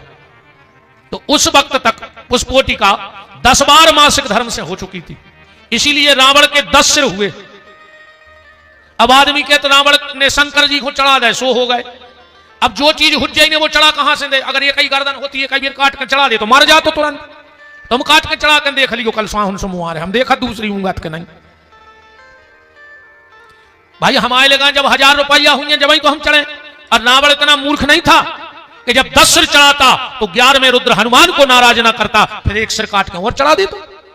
जब 10 चढ़ा सकत तो 11वीं भी चढ़ा सकत पर उसके पास 10 सिर इसलिए थे कि उसकी माता जब उसके पिता के पास गई तब तक वो मात्र 10 बार मासिक धर्म से हुई थी। पर पुष्पोटिका को काम से शांति नहीं मिल रही है। विश्वशर्मा ने कहा देवी तुम्हें काम से शांति क्यों नहीं है। बोले नाथ अभी हम जब गए थे तो हमने गधा और गधी को भोग करते देख लिया इसलिए मुझे संतुष्टि नहीं हो रही। तो विश्वशर्मा ने गधा बन के पुष्पोटिका के साथ भोग किया इसलिए रावण का एक सिर गधे का हो गया। अभी जब आप रामेश्वरम जाएंगे तो देखेंगे वहां चित्र बना है बहुत बड़ा रावण का उसमें एक सिर उसका गधे का है। और रावण ने स्वप्न में क्या देखा रावण के लिए स्वप्न क्या देखा त्रिजटा ने खरियाड़ूर नगन 10 सीसा जो खर का सिर था वो रावण का कट गया था। अब गए दूसरे के पास जिसका नाम था मालिनी। कहा मालिनी तुम वरदान मांगो। मालिनी बोली कि मेरी दीदी ने क्या वरदान मांगा। बोले मेरी दीदी ने तुम्हारी दीदी ने डबल वरदान मांगे। मालिनी बोली कि हमारी दीदी है बहुत होशियार एक वरदान में चूक गई हुई है सुने डबल अच्छो मांगो हुज्जे। तो बोले हमारी दीदी ने जो दूसरा वरदान मांगा वो हमें डबल करके दे दो। तो विश्वशर्मा मालिनी के पास 2 बार गदा बन के गए भोग के लाने इसलिए उसके यहां 2 पुत्र हुए खर और दूषण। खर माने भी गदई होते। तीसरी थी राका। राका के पास गए और बोले देवी तुम क्या चाहती हो। वह बड़ी भगवत भक्त थी बस समझ गई कि हमारी बहनों ने तो उल्टो ही मांगो हो गारंटी से। तो बोले जो मेरी बहनों ने मांगा उसका उल्टा करके हमें दे दो। तो उन्हें तो सरासर राक्षस मांगे थे तो राक्षसों का उल्टा तो देवता होगा। इसीलिए इनके यहां 2 पुत्र हुए विभीषण और कुंभकर्ण। कुंभकर्ण भी बहुत बड़ा राम भक्त था। अब विभीषण का तो आप सबको पता है कि जब रावण ने लात मारी तो विभीषण रोते हुए फिर रहा था। किसी से विभीषण ने पूछा हम कहां जाएं। एक संत जी बोले राम जी के। बोले काय। बोले उनको अनुभव है, जो तुम पे बीती बा उन पे बीती। भाई जे के पांव ने पटी बिमाई बोका जाने पीर पर आई। बोले मतलब? बोले राम जी के हृदय में एक बार लात घल चुकी है, सुनको लात घलवे को अनुभव है। भृगु ऋषि ने मारी थी लात के नहीं मारी थी। चरण चिन्ह आज भी आप जब गोपाल जी लाते हो तो गोपाल जी के हृदय पे चरण का चिन्ह बना होता है। एक बार तो एक अच्छी घटना याद आई। एक गुरुजी थे, उनका एक बड़ा भोला भाला चेला था, बड़ा भोला भाला, निसक्त। अब मूर्ख तो कह नहीं सकते क्योंकि भक्त था, बिल्कुल सीधा और सच्चा भगत, दुनियादारी कुछ नहीं जानता था। एक बार गुरुजी गए कहीं यात्रा पे, तो कह गए बेटा बरसात का है टाइम, कोशिश तो हम ये करेंगे कि हम रात भर में आ जाएंगे, और अगर हम ना आ पाए तो तुम सुबह गोपाल जी की सेवा कर देना। अब उसने कभी गोपाल जी बिना कपड़ों के देखे नहीं थे, क्योंकि गुरुजी तैयार करके रखते थे। रात में गुरुजी आए ना, अब ये रात भर सोचता रहा कि पूजा कैसे करेंगे, पूजा हमने तो कभी देखा ही नहीं पूजा करते हुए। पर विचार किया कि चलो नहवा दें और टीका लगा दें, बाकी गुरुजी जाने, गुरुजी का काम, कुछ भोग लगा देंगे। तो इसने जैसे ही ठाकुर जी के वस्त्र निकाले स्नान के लिए, और ठाकुर जी के हृदय पे चरण चिन्ह बना था, इसने एक बार गुरुजी से कथा सुनी थी कि भगवान को भृगु ऋषि ने लात मारी थी, और जो इसने देखा ठाकुर जी को हृदय से लगा के इतना रोया, बेहोश हो गया, फिर होश में आए, फिर रोवे, फिर बेहोश हो जाए। शाम के 5 बज गए। शाम को जब गुरुजी आए तो क्या देखा कि वो चेला भगवान को लिपटाए हुए रो रहा है। गुरुजी ने कहा भगत क्या हो गया? बोले गुरुदेव एक बात बताओ, अगर किसी को थप्पड़ मार दो तो 2-4 दिन बाद 2-4 दिन गाल पे निशान रहते फिर मिट जाते हैं, किसी को तलवार भी मार दो तो वो निशान मिट जाता है धीरे धीरे। पर भृगु ऋषि ने भगवान को कितनी तेज लात मारी होगी कि कब सतयुग में लात मारी और कलयुग में अभी भी भगवान के हृदय से वो चरण का चिन्ह नहीं मिटा है, तो कितनी तेज लात मारी होगी, वो सोच सोच कर हम रो रहे हैं। ये सिर्फ भाव जगत की बातें हैं। रावण का जन्म हुआ, मंदोदरी से विवाह हुआ, और जब मंदोदरी से विवाह हुआ मेघनंद नाम का पुत्र हुआ। अच्छा, रावण ने दिग्विजय करी। ये सबसे पहले कहां गया? पाताल, बलि के पास। बलि से बोलो कि बलि तुम तो हो कायर। बोले मतलब? बोले मेरी इच्छा है कि हम सब जितने भी बलशाली देते हैं मिलके और अपन विष्णु को मार दिए। बलि बोलो हम तुम्हारे संगे हैं। रावण बोलो अब तुम्हारे संग मिल गए, अब हम विष्णु को निपटा दें। चलो। बलि बोलो कि तुम हमारे शस्त्रागार में चले जाओ तो एक मुसट्टा रखो है, वो भर उठा ले आओ। रावण गाओ वो मुगदर उठावे में पसीना पसीना हो गओ, माए से हाँ बताओ। बोले हमसे वो मुसट्टा नहीं उठ रहा। रावण बोलो तो सुन ले, जो वो मुसट्टा उठाते हमारे बब्बा है उनको भी विष्णु ने मार के फेंक दो। तुम्हारी औकात का है, तुम सुनको मुसट्टा उठा नहीं जाओ। तुम विष्णु इतना लज्जित भाव जो रावण उते से जो नाग लोग पहुंचो कि सर्पों को संगे करे नाग को। सो नाग ने पकड़ के एक पांव बांध के वो पल्ला में लटका दो। 6 साल जो पल्ला में लटको रहा मोड़ी मोड़ा खेलत रहे, जैसे पर पल्ला में पुतंग नहीं लटका दे पांव बांध के, सोबे बारे मोड़ी मोड़ा ऐसो लटको रहो। रावण बड़ा लज्जित हुआ। इसने आके एक आदेश पारित कर दिया रावण ने। कौन सा आदेश पारित किया? जगह जगह इसने दीवालों पे लिखवा दिया। क्या लिखवाया था रावण ने? आप लोगों ने पढ़ा बोर्ड कभी रावण का? रावण ने कहा जे ही देश धैन दुज पावई और नगर गांव पुनियाग लगावई। जहां जहां ब्राह्मण और गैया मिले उनको इकट्ठा करके तेल डाल के आग लगा दे। क्यों? क्योंकि सनातन धर्म के 2 मूल स्तंभ हैं, एक गाय और एक ब्राह्मण। जिस दिन ये 2 नहीं रहेंगे उसी दिन सनातन धर्म खत्म हो जाएगा। देखो, गाय नहीं होगी तो ब्राह्मण नहीं होगा, ब्राह्मण नहीं होगा तो गायत्री नहीं होगी, गायत्री नहीं होगी तो वेद नहीं होंगे, वेद नहीं होंगे तो दुनिया की वेदना कैसे खत्म होगी? और जब वेदना में सब फंस जाएंगे तो निश्चित कली का साम्राज्य स्थापित हो जाएगा। इसीलिए आज वर्तमान स्थिति में 2 लोगों को सबसे ज्यादा टारगेट किया जा रहा है, एक गैया को और एक ब्राह्मण को, सबसे ज्यादा टारगेट। और फेसबुक पे तो आप देखो लोग नकली आईडी बना करके क्या क्या लिखते रहते हैं, दुनिया भर की बातें होती रहती। और हमें तो लगता है इसमें सबसे बड़ा हाथ विदेशी मिशनरियों का है, सबसे बड़ा हाथ विदेशी मिशनरियों का है। वो चाहते हैं कि गैया और ब्राह्मण न बचे तो हमारा साम्राज्य स्थापित हो जाएगा। आज गैया की हालत देख लो, रोडों पे मारी मारी फिर रही है, जबकि जिस रामायण को आप लोग सुन रहे, सिर्फ एक छोटा सा दृष्टांत आपको दे रहा हूं। वाल्मीकि जी के बारे में आप लोगों ने सब जानते हैं, वाल्मीकि जी को सबने पढ़ा है, सुना है। उल्टा नाम जपत जग जाना, वाल्मीकि भय ब्रह्म समाना। एक दिन नारद जी मंत्र दे गए, अब राम जाने मरा मरा जपा के राम राम जपा। हमारे हिसाब से तो मरा मरा भी राम ही राम है। आप 100 बार मरा मरा कहो, मैं चैलेंज देता हूं वो मरा मरा भी राम राम हो जाएगा। बोलो जल्दी जल्दी, मरा मरा मरा मरा मरा मरा मरा मरा मरा मरा मरा। रामायण तो नहीं कर रहा। तो वाल्मीकि जी ने उल्टा नाम कैसे जपा? वाल्मीकि जी ने उल्टा नाम ऐसे जपा, उन्होंने वास्तव में राम राम नहीं कहा, उन्होंने मरा मरा ही कहा। क्यों कहा? क्योंकि वाल्मीकि की जो इष्ट थी वो माता जानकी थी। वाल्मीकि की इष्ट कौन थी? माता जानकी। वशिष्ठ जी की इष्ट कौन थी? माता जानकी। हाँ गर्ग जी, जब वशिष्ठ जी से ब्रह्मा जी ने कहा कि तुम जाओ और तुम्हें सूर्य वंश की पुरोहिताई करनी है, वशिष्ठ जी ने कह दिया पुरोहित कर्म अच्छा नहीं है, हम नहीं करेंगे। तो ब्रह्मा जी ने एक लोभ दिया कि जिस वंश में तुम जा रहे हो उसकी 71वीं पीढ़ी में स्वयं पर ब्रह्म परमात्मा प्रकट होंगे और तुम्हारे शिष्य बन जाएंगे। वशिष्ठ जी ने कहा पिताश्री ब्रह्मा, जब वो परमात्मा ही मेरा चेला होगा तो मैं साधना किसकी करूंगा? ब्रह्मा ने कहा तुम ब्रह्म को अपना शिष्य बनाना, पर ब्रह्म की जो पराशक्ति भगवती सीता है उनके नाम का जाप करना, वही तुम्हारा उद्धार करेंगे। इसलिए वशिष्ठ की इष्ट कौन है?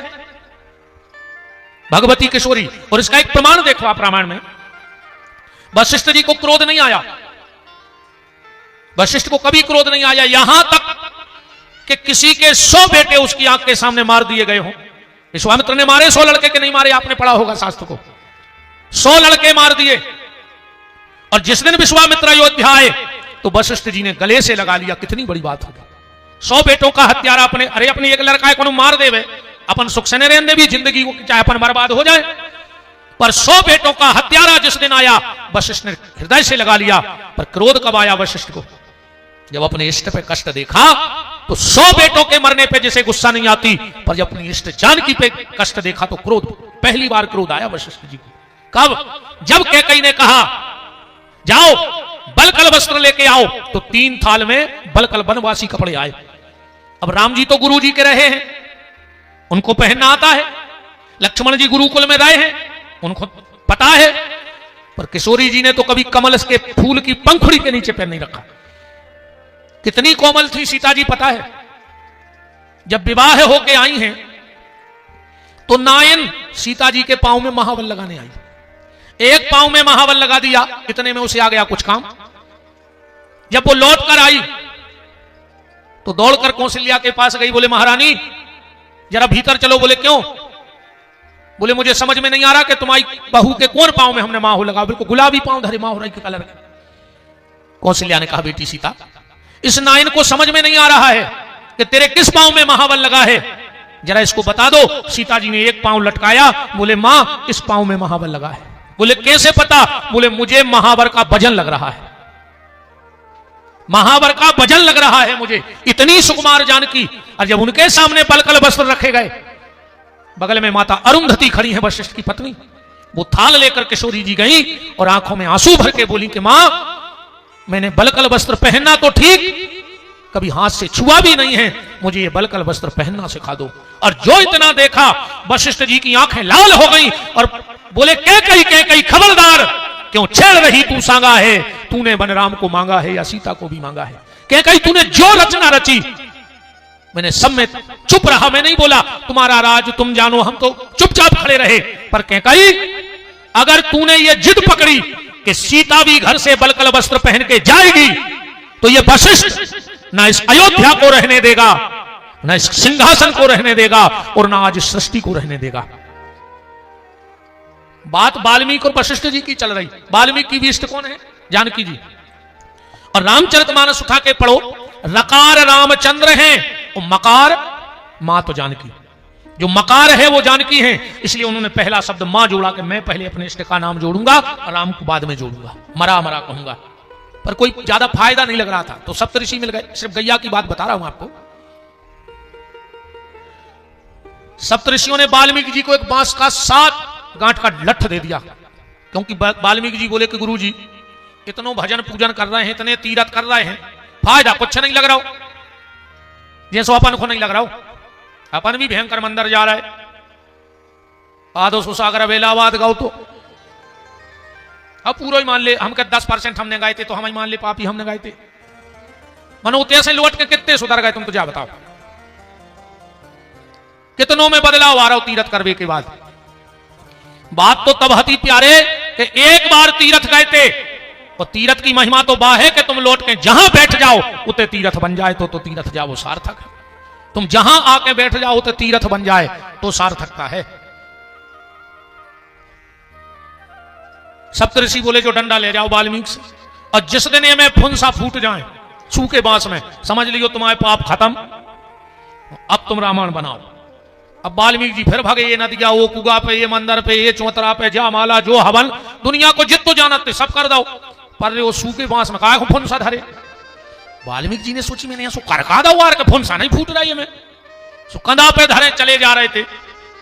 सामने का देख रहे हैं वाल्मीकि जी कि एक बाड़े में 50 गंजे बंद हैं, 10-15 कसाई वो बाड़े के घेरों लठ लाए घूम रहा है, और बाड़े के बगल में भरो है पानी। वाल्मीकि जी समझ गए कि ये गंजे प्यासी हैं। एक बात और शायद आपको पता हो, जो ये कसाई होते हैं ये 8-8 दिन पहले से गैया को प्यासा रखते हैं, क्योंकि अगर गैया पानी के कमी के कारण मरती है तो इनको चमड़ा निकालने में सहूलियत होती, गैया चमड़ा छोड़ देती, इसलिए पानी नहीं पीने देते ये दोस्त। वाल्मीकि जी ने देखा कि पानी भरा है, गंगे वही तरफ देख रही, मुझे कसाई फाट को खोल नहीं रहे। वाल्मीकि जी ने सोची जैसे 70 से 72 पाप तो हमारे खत्म हो ही नहीं रहे, सो हम तो डाकू ही के डाकू हैं, अब हम जाके वही काम करें जो पेल करते, मनो हमें गंजों को प्यासी ने मरन दे। और जो कंधा पे वो लठ धरे थे सू को, जब दय नहीं यार दोस्तों में हड्डा तोड़ दे रहे, मुंह में से खून उगले, और जो फाट को खोलो और जो गंजों ने पानी में मुंह रखो, उस सूखे बांस में 5-5 हाथ के फुंसा फूट के आ गए। अब वाल्मीकि रामायण उठा के पढ़ लियो, वाल्मीकि को चरित्र, ये गौ सेवा का फल है, ये गौ सेवा का फल है। तो रावण ने दोनों पर प्रहार किया। आजकल आदमी कहते हैं, हमने कई जनों सुनो कि रावण बहुत विद्वान है, तो जो है तो वो है, तो गाय को विद्वान है, तो जो गाय को जिंदा जला दे, जो ब्राह्मणों को जिंदा जलाने का आदेश पारित कर दे, जो भगवान के भक्तों को जिंदा जलाने का आदेश पारित कर दे, वो काहे का विद्वान, वो काहे का वंदनीय, वो काहे का पूजनीय। और इस बात को नकारो कि चौपाई नहीं है रामायण में कि रावण ने इस चीज का आदेश दिया था कि जेहि जेहि देश धैन तुझ पावई, नगर गांव पुनियाग लगावई।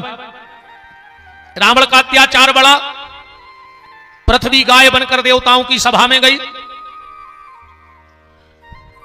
प्रार्थना करी।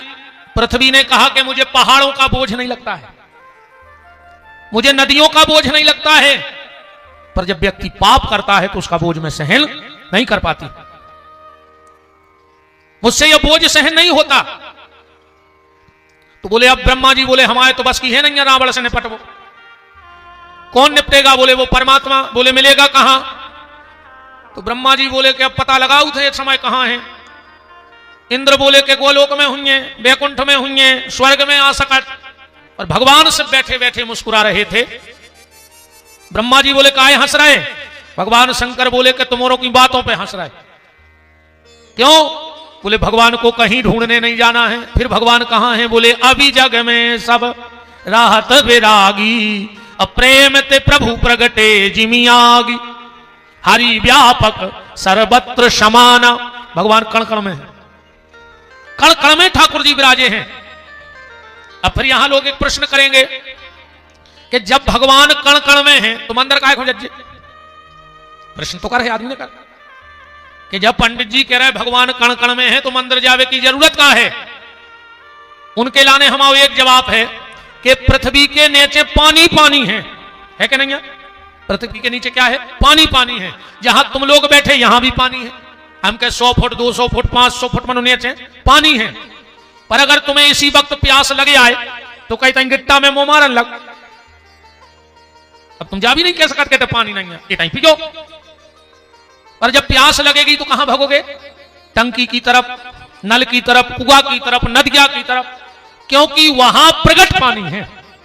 यहां है तो पर अदृश्य है, और वहां प्रगट है, और जहां प्रगट है प्यास वहीं बुझती है, अदृश्यता में प्यास नहीं बुझती। ऐसे परमात्मा उस पानी की तरह है तो कण कण में, पर प्रगट तीर्थों में है, मंदिर में है, देवालय में है। इसलिए इस आत्मा की प्यास बुझाने के लिए हमें परमात्मा के मंदिर जाना पड़ता है। भगवान शिव बोले कि यही है भगवान, इसीलिए ढूंढने की कोई आवश्यकता नहीं है। बोले फिर? बोले प्रेम ते प्रगट हो मैं जाना। भगवान प्रेम से प्रकट होंगे तो बोले प्रार्थना करो। सब देवताओं ने प्रार्थना करी, जय जय सुर नायक जन सुखदायक प्रणत पाल भगवंता, गोद जिहितकारी जय असुरारी सिंधु सुधा प्रिय कंता, पालन सुर धरनी अद्भुत करनी मरम न जाने कोई, जो सहज कृपाला दीन दयाला करहु अनुग्रह सोई। आकाशवाणी हो गई, जन डर प्यो मुनि से दसुरेसा, तुम ही लाग धर हो नर भेसा। बिल्कुल मत डरो, अपने अपने घर चले जाओ, अब हम अवतार लेंगे। बोले किसके यहां? बोले महाराज मनूर शत्रुपा, जो पिछले जन्म में मेरी साधना की और अब वो दशरथ कौशल्या बन गए हैं। आइए हमारे परम श्रद्धेय आचार्य गण, आचार्य बड़े भैया श्री राम जी दुबे और आदरणीय बड़े भैया श्री जयराम जी उपस्थित हैं, उनका बहुत बहुत मान है। अच्छा मंदिर बहुत बहुत धन्यवाद अजय भैया के लिए जो आप पधारे, शर्मा जी के भी लिए बहुत बहुत धन्यवाद। राम गोस्वामी जी राम जन्म की भूमिका बना रहे हैं। अब राम जन्म की भूमिका कहां से बनेगी? दशरथ और कौशल्या, महाराज दशरथ की आयु कितनी हो गई है? 60,000 वर्ष, चौथापन लग गया है। पर महाराज दशरथ के यहां अभी तक कोई संतान नहीं है। पर महाराज दशरथ को चिंता नहीं है। क्यों? क्योंकि उनको याद है कि भगवान ने कह दिया था और हमने भगवान से मांगा था, चाहूं तुम्हें समान सुत प्रभु सन कवन दुराव। दशरथ जी की 3 रानियां हैं, कौशल्या, कैकेयी और सुमित्रा। दशरथ जी के यहां कोई संतान नहीं हुई तो गोस्वामी जी ने संकेत किया कि एक बार भूपति मन माही, भई गलानी मोरे सुत नाही। एक बार भूपति मन माही, भई गलानी मोरे सुत नाही। एक बार भूपति मन माही, भई गलानी मोरे सुत नाही। एक बार भूपति मन माही, भई गलानी मोरे सुत नाही। भई गलानी मोरे सुत नाही। भई गलानी मोरे सुत नाही। चौथापन आ गया और महाराज दशरथ को यह चिंता है, एक बार भूपति मन माही, भई गलानी मोरे सुत नाही। कोई संतान नहीं हुई, बेटी हो जाती। पर आज को आदमी तो लड़का खुमारो जा रहा हो। भगवान एक लड़का दे दे, एक लड़का दे दे, काहे न बुढ़ापे में तुम्हें आड़े डार के कुचर है को, तुम्हें खून के सुगर हुआ है को, तुम्हारी जाजात बटे है को। बताओ एक के बाद वो लड़कों के सुख हुए तो उठा दे हाथ कि हमें सुख है लड़कों को। बताओ तुमाओ लड़का तुमाओ जब नो ही है जो नो चंया मंया नहीं भाई, और जो चंया मंया भाई और ये तुम आए कैसे ऐसी शिशिया ले आउट और ऐसी घोर के पे आउट कि बहु दद्दा बेरी लगन लगत अन्य लग रहे हो तो बताओ। अच्छा जा बात सियानी सियानी माताएं जानत भी हैं। यही से जब लड़का की शादी होते और जब वो विदा होके जाते घर से दूल्हा बन के, तो मताई सूपा में सामान ले आता, आरती उतार भी लियात का नहीं लियात, और भारी बलंगे ले, पता है वे क्या कहते, वे जाया कहते हैं पूतरा आ जाई नौके हमाए हो, माए से तो लौट के आ हो, सो ऐसी महामाया मूल पे बैठ के आ है कि तुम हमारी एक ने मान हो, ब्राज जाओ, एक ने मान हो, है ना, राम कहो। आज को आदमी ये खो मरो जा रहा हो कि एक लड़का हो जाए और हमारा नाव चल जाए, जरूरी नहीं है रे कि लड़का नाव चले हैं। धृतराष्ट्र कह रहे 100 हते, हते के नहीं हते है धृतराष्ट्र को नाव, चलो ये तो हो सकत कम हुए, रावण के तो 1 लाख पूत 1.25 लाख नाती, वो कह तो 2.25 लाख हते, नहीं हते 2.25 लाख हते, पर वो को नाव लेवे बारो भाव को के नहीं भाव। राम निवेदन में ये कर रहा हूं कि जरूरी नहीं कि बेटा नाम चलाएगा। अरे भगवान रावण जैसे 2.25 लाख औलाद ने देवे, धृतराष्ट्र जैसे 100 लड़का ने देवे, पर अगर जनक जैसी एक बिटिया सीता दे देवे तो लाखों लड़का निछावर करके फेंक दियो। सीता जैसी एक बेटी अगर हो जाए, बताओ जनक का नाम उनके पुत्र से चल रहा है कि पुत्री से चल रहा है, बेटी से नाम चल रहा है।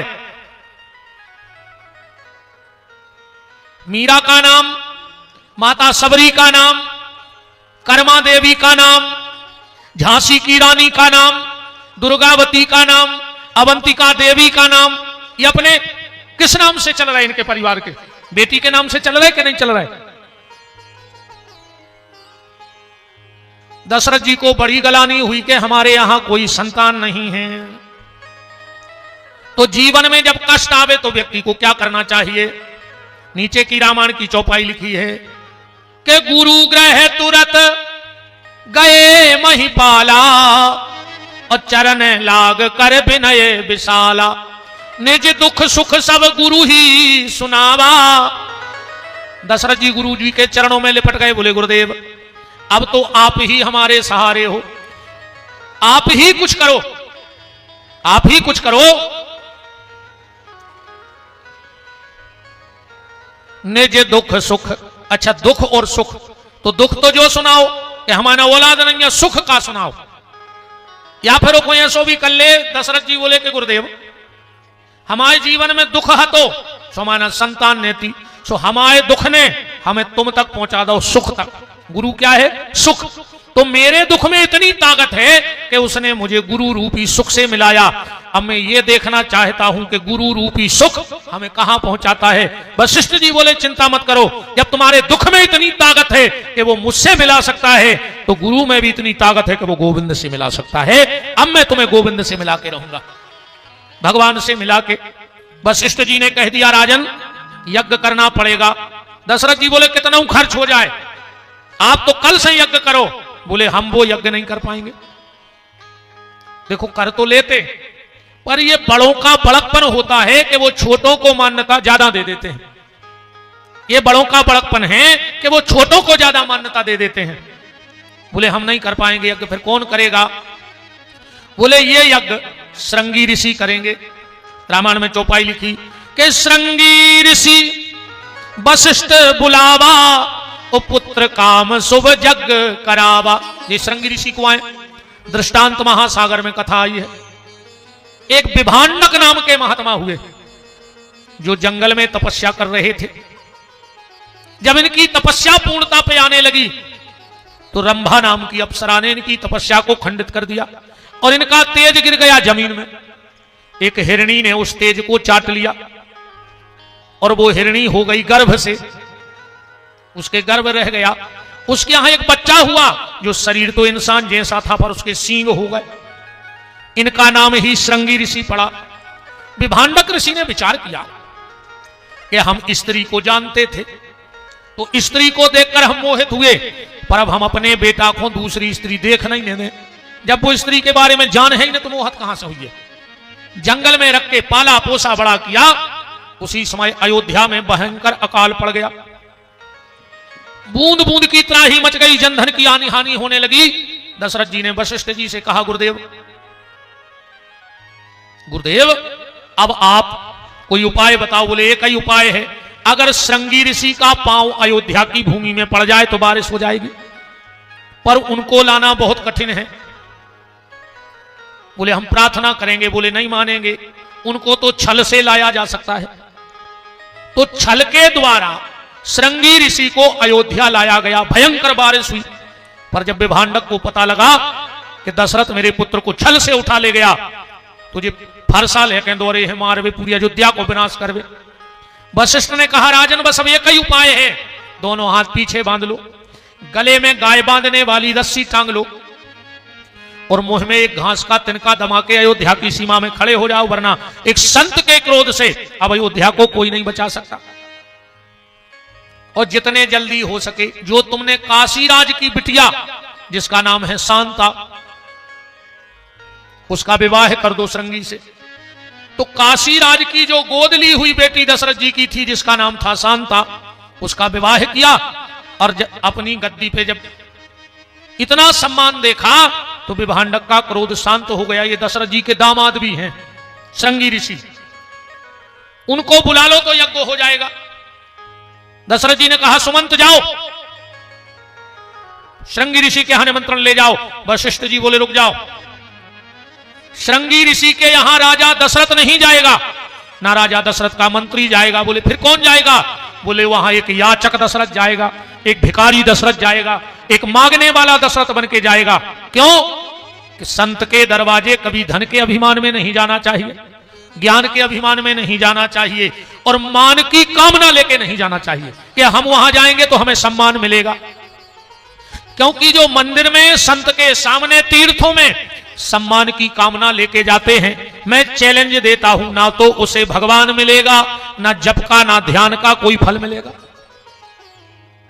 कोई फल नहीं मिलेगा अगर तुम सम्मान नहीं ढूंढत रहे होते। इसलिए भगवान के यहां भगवान के बन के जाओ। किसी ने क्या खूब कहा है कि झूठी बुलंदियों का धुआं पार करके आ, झूठी बुलंदियों का धुआं पार करके आ, कद नापना है मेरा तो छत से उतर के आ। छत पे से नीचे वाले को कद नहीं नाप सका तुम नीचे आने पर है। झूठी बुलंदियों का धुआं पार करके आ, कद नापना है मेरा तो छत से उतर के आ। और दौलत का रथ, दौलत का रथ फकीर के दर तक न जाएगा, दौलत का रथ फकीर के दर तक न जाएगा। कुछ मांगना है उससे तो पैदल उतर के जा। जब तक पैदल नहीं जाओगे तब तक वहां कुछ मिलने वाला नहीं, शरणागति लेके जानी पड़ेगी। श्रृंगी ऋषि आए, यज्ञ होने लगा। आज मैं कुछ दो चौपाइयों पर विशेष चर्चा कर रहा हूं, इसलिए मैंने एक बार भूपति मनमाही पे कोई भाव नहीं रखे। पिछले वीडियो में मेरे बहुत भाव हैं, इसलिए आज मैं सिर्फ आपको यह बताना चाहता हूं कि दशरथ कौशल्या को तो राम मिल गए, पर तुम्हें राम कैसे मिलेंगे। और पूरी रामायण का भेद 3 चौपाइयों में है। अगर राम से मिलना है तो इन 3 चौपाइयों को राम जन्म की अपने जीवन में उतार लेना। ये व्यास गद्दी भरोसा दिलाती है कि तुम्हें राम मिल जाएंगे। अच्छा, दशरथ और कौशल्या को राम कैसे मिले? बोले खीर से मिले। मिले कि नहीं मिले? खीर खाने से मिले। आज उस खीर को समझना है कि वो खीर क्या है, कि हमें भी राम हमारे घर में प्रकट हो जाएं। यज्ञ हुआ, खीर निकली, दशरथ जी ने उसका बंटवारा कर दिया। अर्ध भाग कौशल्या दीना, उभय भाग आदे कर लीना, के कई कह सो नृपदय हूं, उभय भाग आदे कर लय। खीर के 2 हिस्सा भाई पहले आधो कौशल्या को मिल गया। अब आधे में के 2 हिस्सा भाई सो चौथाई के कई को दे दो। आनंद रामायण में ऐसी भी कथा आउट है कि जैसे ही कैकई के हाथ पे वह खीर रखी गई तो एक सुबरचला नाम की अप्सरा, जो संतों के श्राप से गीध बन गई थी, गिद्धी, वो आई और आकर के वो खीर उठाई और उड़ गई। उस समय आंजनेरी पहाड़ पर श्री हनुमान जी की माता अंजनी पुत्र कामना से तपस्या कर रही थी, और वो खीर जाकर के माता अंजनी के हाथ में गिरी, और उसी खीर से हनुमान जी का जन्म हुआ। ऐसा आनंद रामायण का लेख है। और इसीलिए राम जी ने हनुमान जी से एक बात कह दी कि तुम मम प्रिय भारतई सम भाई, जबकि लक्ष्मण जी संगे खड़े। तो लक्ष्मण को बुरा होने लग कि हम 14 साल से पीछे आने फिर रहे, तो तुम जाई कह देते कि तुम मम प्रिय लक्ष्मण सम भाई, पर कह रहे तुम मम। क्यों?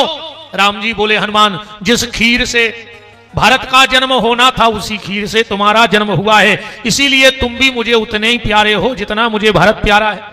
अब इसका एक प्रमाण और देखो, तुलसीदास जी ने हनुमान चालीसा लिखा और उसमें क्या लिखा? श्री गुरु चरण सरोज रज निज मन मुकुर सुधार, अपरणु रघुबर विमल जस।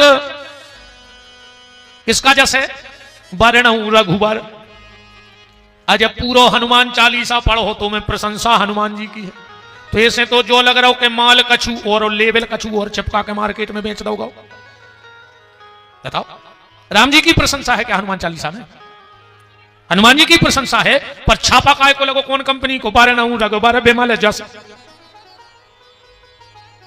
जाके ने वरणु हनुमत चरित अब जोदायक फल चार। तो लेवल जो माल भी वही, पर पैकेट पे लेवल कोई और लगा हो, और भाई मान के चलो कि नमक को लेवल लगा के निरमा बेच दो जाए, तो छाप राम जी की लगी है, अब प्रशंसा हनुमान जी की हो गई। इसका कारण क्या है? पहले तुलसीदास जी यही लिख रहे थे कि वरणु हनुमत चरित अब, इतनो लिखें और सवेरे मिटो मिले। एक दिन तुलसीदास जी ने हनुमान जी से शिकायत करी कि हम एक ग्रंथ लिख रहे हैं, और ये ग्रंथ लिखा कहां गया? हनुमान चालीसा, शायद आपको पता होगा कहां लिखा गया था? जेल में। हनुमान चालीसा की रचना कहां हुई? जेल में। जब बादशाह से शिकायत कर दी कि एक फकीर है हिंदू समाज का और अपने आप को बड़ा चमत्कारी बताता है, बादशाह ने उठा के जेल में डाल दिया तुलसीदास जी को। अब फिर जब उन्हें हनुमान चालीसा लिखा तो कहते हैं कि बादशाह के राज में इतने बंदर आए, इतने बंदर आए कि हनुमान जी को, तुलसीदास जी को रिहा करना पड़ा, क्षमा मांगनी पड़ी बादशाह को। तो जेल में लिख रहे थे, मिटो मिले। तुलसीदास जी ने हनुमान जी से प्रार्थना करी कि हम एक ग्रंथ लिख रहे हो, कौन मिटा दे। हनुमान जी बोले हम ही मिटा दे। कौन नहीं मिटा रहा हो? बोले काय? बोले तुम्हें जा परमिशन कोने दई के तुम हमारा चरित्र लिखो। किसने कहा कि मेरी प्रशंसा करो? बोले फिर? बोले तुम्हें प्रशंसा करने तो फिर अकेले हमारे प्रभु की प्रशंसा करो। तुलसीदास जी ने बोली अब क्या करें जी, तो मिटा दे। तो तुलसीदास जी को खबर आ गई कि हनुमान जी भी रघुबरई हैं। कैसे? बोले जोन खीर से जे चारई भज्जा भाई, वही से तो हनुमान जी भाई, वही खीर से हनुमान जी भाई। तो बोले लिख दे वरणु रघुबर विमल जस। हनुमान जी बोले अब लिख दे। तुलसीदास जी बोले अब कब आ हो? बोले जो वंदना जो ग्रंथ पूरो हो जाए। हनुमान जी बोले तो आज जो एक बार लिखो, भर जाए पूरो। तुलसीदास जी ने जल्दी जल्दी लिखो, और लिख के शंकर जी की सील थप्पा मरवा दी। हो ये सिद्ध साक्षी गौरी सा। हनुमान जी आए, बोले लिखोगा? बोले हो। बोले ऊपर को अभी तो टेम नहीं है, हमें भजन में बैठना से ऊपर की लेन पढ़ाओ। बोले वरणु रघुबर पे महा। बोले ठीक है। बोले आखिरी की ओर पढ़ा दे। बोले हो ये सिद्ध साक्षी गौरीसा। तुलसीदास जी बोले हम दस्तखत करवा लिया, उन्हें पढ़ के कह दी सही है। हनुमान जी बोले जब शंकर जी ने कह दी तो सही कहा, बीच को कछू ने पढ़ो ही नहीं है। बोले वृंदावन बिहारी लाल की जय। वरना हनुमान जी कभी अपनी प्रशंसा नहीं सुनते, और हम सबसे बड़ी गलती ये करते हैं। हनुमान चालीसा और सुंदरकांड हनुमान जी के मंदिर में कितने टाइम करना चाहिए कि हनुमान जी सुने? हनुमान जी सुने, बाकी समय तो हनुमान जी सिर्फ श्री राम जय राम या सीता राम जय सीता राम। हनुमान जी का 24 घंटे में मात्र 3 घंटे का टाइम है खुद का, और उन 3 घंटे में हनुमान जी चौकी लगा के बैठते हैं कि जो भी उस 3 घंटा वो समय कवे है, उतने टाइम तुम हनुमान जी के मंदिर चले जाओ, तुम्हारी अगर कामना पूरी नहीं हो तो गारंटी है। अब बाकी तो तुम कितने लगे रहो होते, कुछ नहीं होने का, जब सेवा में है तुम्हारी सुनाई नहीं रहा, वे खुद के भजन में मस्त हैं। तो खीर प्रकट हुई, कैकई ने और कौशल्या ने तनक तनक सी खीर कौन को दे दी? सुमित्रा को, दशरथ जी ने नहीं दी। हमारे पिछले वीडियो में सुन लीजिए, पहलो ब्याह दशरथ जी को सुमित्रा से भाव है। यही तुलसी कृत में चौपाई पढ़ के हमने पिछले वीडियो में डलवाई हैं कि पहली ब्याहता सुमित्रा आए। तो कौशल्या ने कैकई ने खीर दी। एक जने कथा में सुना रहे थे कि जब कौशल्या और कैकई ने सुमित्रा को खीर दी तो सुमित्रा जी बोली हे भगवान हमें 2 लड़का दियो। बोले काय? बोले एक लगा दें कौशल्या के लड़का के संग एक राम और एक के कई के बोले काय, बोले मुख्यमंत्री को बने अयोध्या को, पर घर को एक मंत्री तो पक्को रहे, पार्टी में कौन रेवे। जैसे आजकल बिल्कुल जो ही चल रहा हो, दो भज्जा है तो दो ही जगह चिपके, सरकार को की बनी रेवे, काम तो अपनों चले है नहीं है। राम मंत्री तो लक्ष्मण गृह मंत्री, अब भरत मुख्यमंत्री तो शत्रुघ्न गृह मंत्री। सरकार को की आवे प्रशासन अपनों बनो देवे, पर ऐसा नहीं था, ये तो व्यर्थ की बकवास है। सुमित्रा जी कह रही हैं हे भगवान मुझे 2 पुत्र देना। बोले क्यों? बोले एक मैं राम रूपी भगवंत की सेवा में लगा दूंगी और एक पुत्र संत की सेवा में लगा दूंगी। हमारा निवेदन जो है, हमने कल कही थी कि आदमी कहते शेर का बच्चा एक ही अच्छा, और अब कहते हैं बाल बच्चे सबसे अच्छे कहते हैं। पर हमारा निवेदन जो है, कम से कम एक तुम्हारी सेवा को हो। अगर तुम्हें एक ही लड़का अच्छो लगा तो एक तुम अपनी सेवा के लाने उसको जन्म दो, और एक पुत्र अपना राष्ट्र की सेवा को जन्म दो कि वो राष्ट्र की सेवा करे, धर्म की सेवा करे, और सनातन के लाने छोड़ दे के जाओ, बन जाओ बाबा सनातन बचाओ। तना करो बैठो, फूफा कहां जा रहे भगवान को जन्म होने, बैठ जाओ, कहां भाग रहे, हम भगवान को जन्म कर रहे हैं, बैठ जाओ तुम तो, अपन होने डराने, ये तो लौट यहाँ है फूफा कहां जे हैं,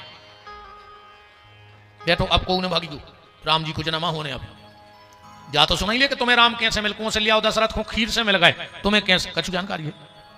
चलो 2 मिनट की जानकारी हो, फिर मूल बात सुनो कि तुम्हें राम कैसे मिले। हमारे गर्ग जी कुछ जानकारी दे रहे हैं। भाग्यो को उन्हें अजय को भग जाए सो सीताराम जानी हो।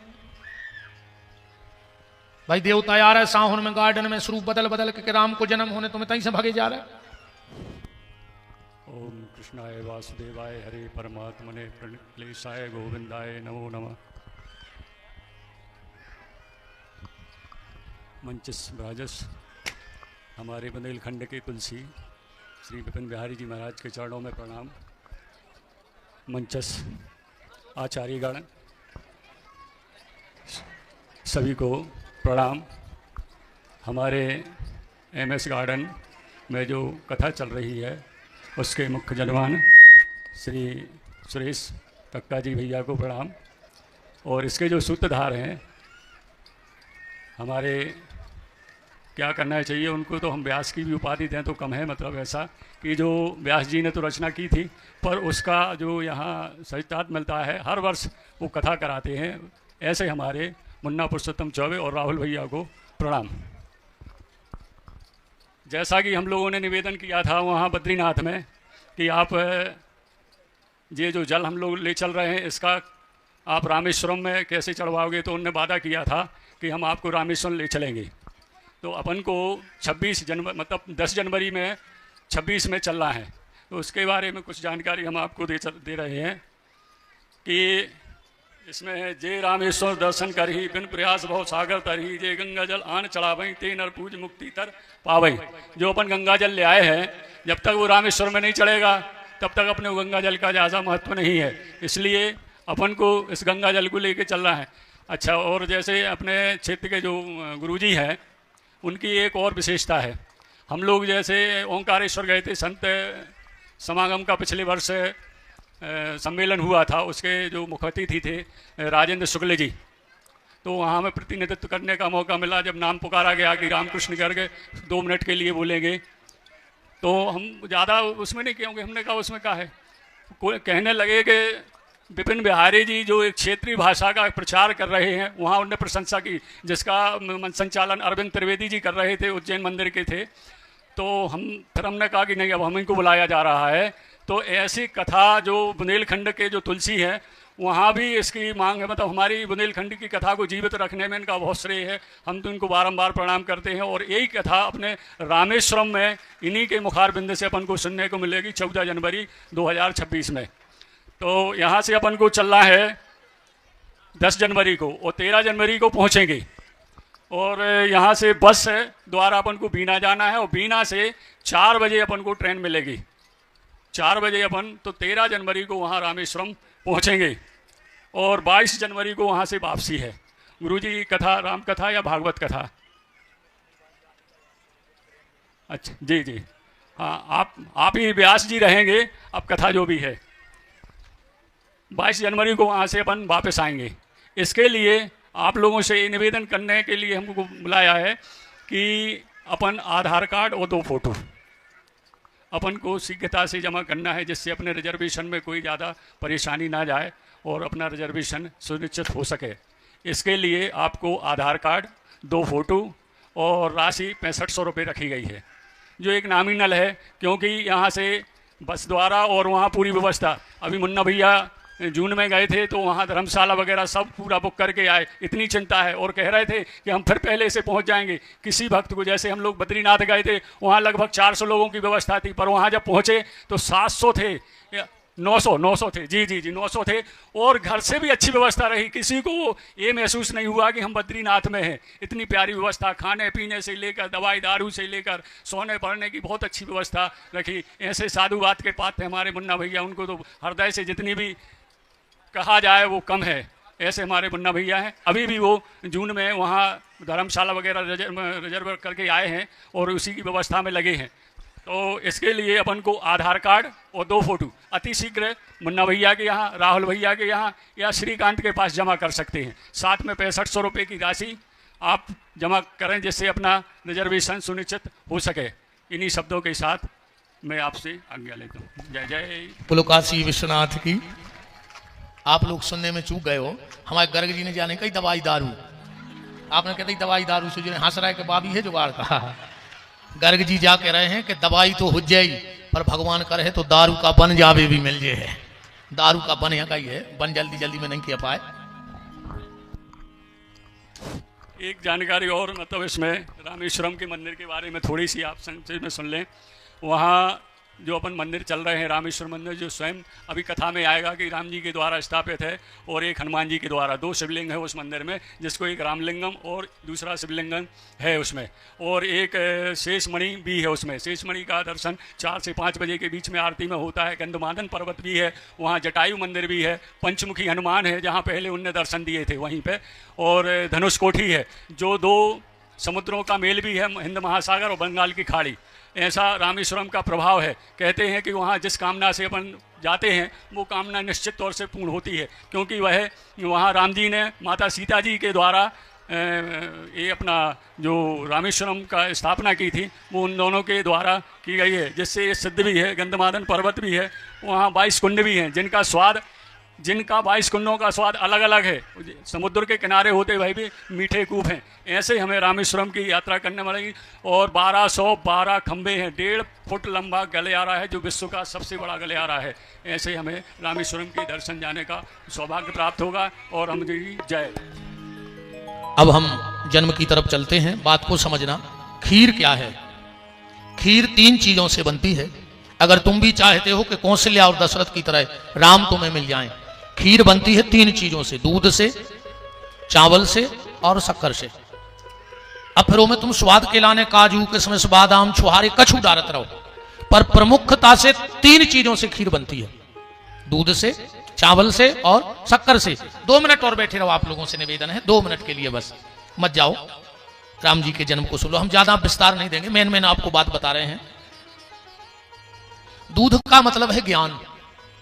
दूध बिल्कुल सफेद होता है, ऐसे हमारा ज्ञान शास्त्र मत होना चाहिए। खीर, राम प्रकट होंगे खीर से, तो दूध क्या है? बोले ज्ञान। ज्ञान मतलब साफ हो, शुद्ध हो। चावल क्या है? बोले कर्म। चावल की खेती करने में बड़ी, जो धान उत्पन्न करते हैं उनसे पूछो, पहले पानी में एक एक पौधा गड़ाओ, बड़ी दिक्कत होती है धान की खेती में, कर्म करना पड़ता है। तो दूध रूपी ज्ञान, वो भी शुद्ध ज्ञान। देखो, मुक्ति का रास्ता बहुत गहराई से समझना, मुक्ति का रास्ता सिर्फ वेद में है, और अगर कोई दूसरा रास्ता बता रहा है तो वो झूठा है। सिर्फ वेद मुक्ति का रास्ता बताता है। तो ज्ञान शुद्ध हो दूध की तरह, कर्म रूपी चावल हो, और शक्कर में होती है मिठास, तो भक्ति रूपी हो मिठास। जहां कर्म, ज्ञान और भक्ति इकट्ठे हो जाएं, समझना वहीं खीर तैयार हो गई, अब राम प्रकट होंगे, ये बिल्कुल गारंटी है। उसके बाद एक बात आई, जब खीर खाई जादिन ते हरि कर वहीं आए। फिर क्या लिखा गोस्वामी जी ने, मंदिर महसब राज ही रानी। ये संकेत माताओं के लिए है, अगर वास्तव में तुम्हें योग्य संतान चाहिए तो गर्भ अवस्था में माताएं क्या करें, ज्यादा से ज्यादा समय भगवान के मंदिर में बिताएं, भगवान के भजन में। तीनों माताएं मंदिर में बैठी हैं, रामायण में लिखा है मंदिर महसब, महल में नहीं लिखा, घर में नहीं लिखा। जब से खीर खाई है, अब तुम उन्हें देख रहे हैं चित्रहार, सुना जयुज्य। अब चित्रहार देख के ध्रुव प्रहलाद कहां से प्रकट हो जाए, हमें जा बताओ। रामायण पढ़ोगी, गीता पढ़ोगी, सत्संग करोगी, भजन करोगी, तो घर में ध्रुव प्रहलाद जैसी संतान होगी। और फिल्मी गाने सुनोगी मोबाइल पे, तो मन चला पुत्र ही होगा। तो मंदिर महसब राज ही रानी, रूप शील तेज की खानी। कौशल्या जी कौन है, शील। इतनी शीलता जितनी कौशल्या में है, इतनी किसी में सहनशीलता नहीं है अयोध्या में। जिस कैकई ने उसके बेटे को 14 साल वन भेज दिया, और कौशल्या उसी कैकई के बेटे को गले से लगा के कहती है कि राम चला गया तो क्या हुआ, भरत तो मेरे पास रह गया। तेज कौन है, बोले कैकई उनमें तेज है। अब मेन बात पे आ जाओ, बात बहुत बढ़ जाएगी। जोग लगन ग्रह बार तिथि सबई भये अनुकूल। जोग क्या है, जोग का मतलब है योग। जब जीवन में योग इकट्ठा होता है तो लगन, लगन कौन सी, पंचांग वाली लगन नहीं, क्योंकि पंचांग की लगन तो चौघड़िया के हिसाब से अच्छी बुरी चलती रहती है, पर क्या सबको फायदा हो जाता है?